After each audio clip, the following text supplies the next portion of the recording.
अस्मद्वैरिविनाशनम्। ॐ श्री दुर्गायै नमः।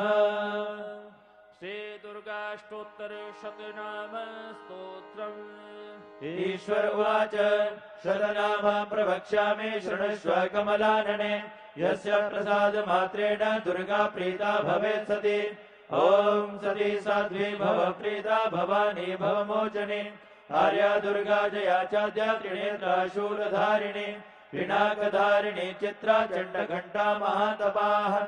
मनोबुद्धिरहङ्कारा चित्तरूपा चिदाचितिः। सर्वमन्त्रमयी सत्ता सत्यानन्द स्वरूपिणी। अनन्ता भाविनी भव्या भव्या भव्या सदा गतिः। शाम्भवी देव माता च चिन्ता रत्ना प्रिया सदा।